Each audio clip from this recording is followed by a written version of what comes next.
बार बार हम साबित करते हैं कि सिंध में अंधेर नगरी चौपट राज और उसका सबसे बड़ा मुजाहरा कराची में होता है, जहां पर एक और बड़ी दिलचस्प सूरत हाल सामने आई है। पहले तो दहाइयों से सिंध बिल्डिंग कंट्रोल अथॉरिटी और उसकी करप्ट माफिया कराची में नाजायज़ इमारत, बेढंग इमारतें, कानून की खिलाफ वर्जी की इमारतें बनवाती है, उसे बनाने देती है। अब इसी सिंध बिल्डिंग कंट्रोल अथॉरिटी ने मानसून से पहले एक बार फिर कराची के मखदूश इमारतों की निशानदेही की है और रिहायशियों को फौरी तौर पर उन्हें खाली करने की हिदायत कर दी है। इदारे के नोटिफिकेशन के मुताबिक सिंध की 689 इमारतें खतरनाक हैं, जिनमें से 556 कराची में हैं। इन शिकस्ता इमारतों का हाल ये है कि अब गिरी कि तब गिरी।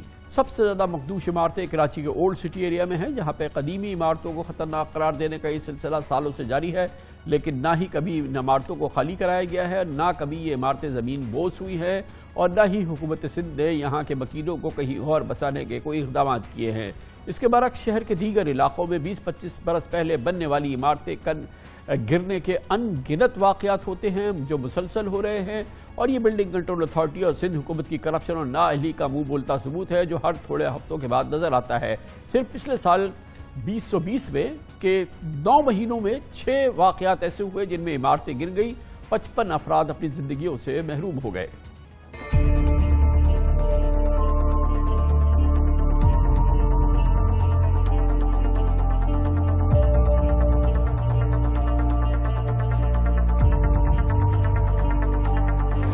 माफिया ये कहते हैं कि हमारा कोई कुछ नहीं बिगाड़ सकता, ना सुप्रीम कोर्ट को भी हमारी जेब में, केबीसीए भी हमारी जेब में।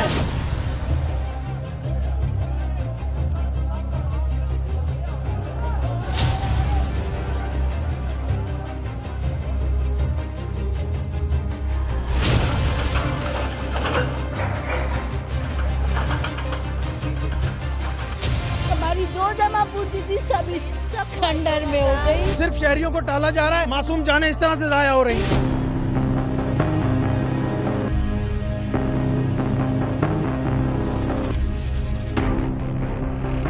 पहली थोड़ी गिरी है, पता नहीं कितनी इमारतें गिर गई।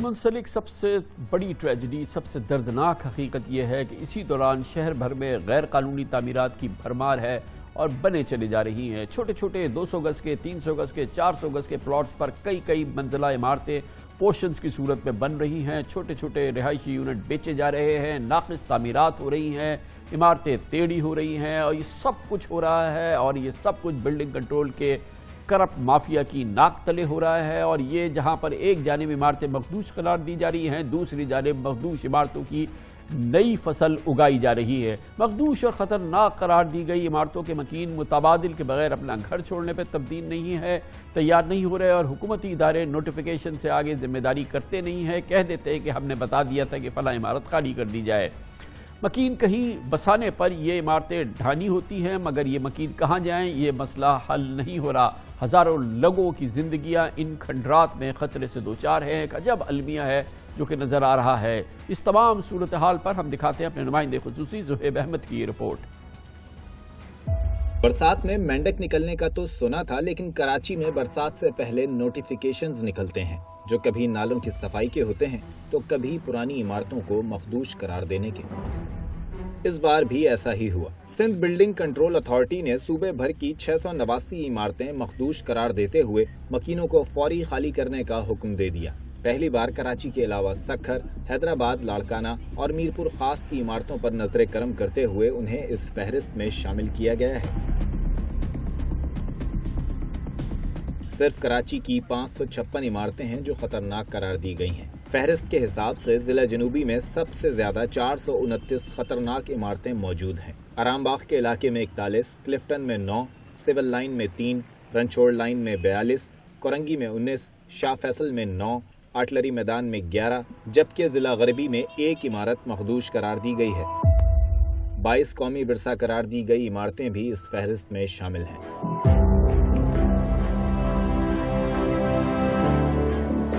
جو کبھی شان و شوکت کا نمونہ تھی، مناسب دیکھ بھال نہ ہونے کے باعث اب آصف زدہ کھنڈرات کا نظارہ پیش کرتی ہے۔ کراچی کی اولڈ سٹی ایریا کی ان قدیم عمارتوں میں سے بیشتر 100 سال سے بھی پرانی ہیں۔ تقسیم ہند کے بعد ان میں سے اکثر عمارتیں محکمہ اوقاف کے زیر نگرانی آ گئیں، جس نے پگڑی سسٹم کے تحت معمولی رقم کے عوض ان عمارتوں کو کرائے پر دے دیا، اور یہ سلسلہ آج بھی جاری ہے۔ ان عمارتوں کے رہائشی اس مہنگے ترین علاقے میں معمولی کرائے پر نسلوں سے رہائش پذیر ہیں۔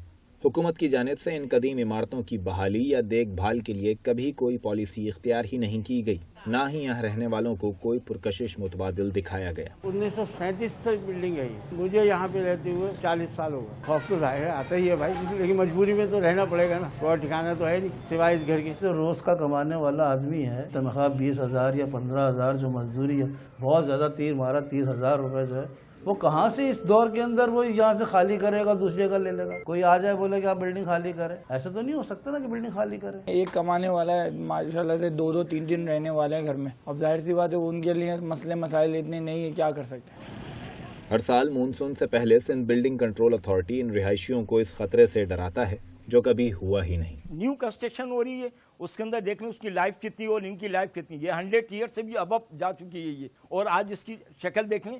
اگر ادارہ اس کے اندر کچھ نہ کچھ مینٹیننس کراتا رہتا تو نیو کنسٹرکشن سے یہ اولڈ کنسٹرکشن لاکھ درجے بہتر تھی۔ ڈر لگتا ہے رات کو سوتے تو دن کا پتہ نہیں ہوتا ہوگے بھی یا نہیں ہوگے، یہ کس ٹائم گر جائیں۔ جھولتی، لرزتی اور آہستہ آہستہ اپنا وجود کھوتی ان عمارتوں نے شاید ہی کبھی کسی کی جان لی ہو، لیکن اس کے برعکس حیرت انگیز طور پر کراچی میں 20-25 سال کے دوران بننے والی عمارتیں گرنے کے ان گنت واقعات ہو چکے ہیں، جن میں سینکڑوں جانیں ضائع ہوئیں۔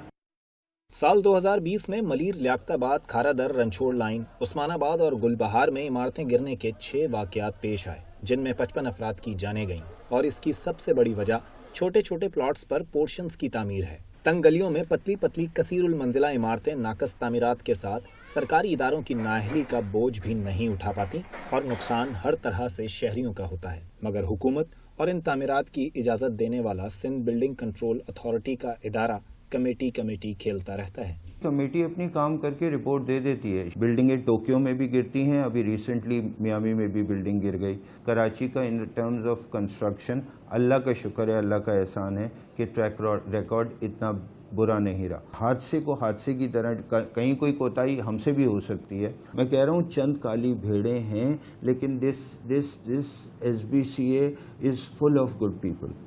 روشنیوں کا شہر اب کنکریٹ کا جنگل ہے، جہاں یہ بلند و بالا عمارتیں جان کا خطرہ ہی نہیں بلکہ پانی، بجلی اور گیس کی کمی سمیت سیوریج کے مسائل بڑھنے کا بھی بڑا سبب ہے۔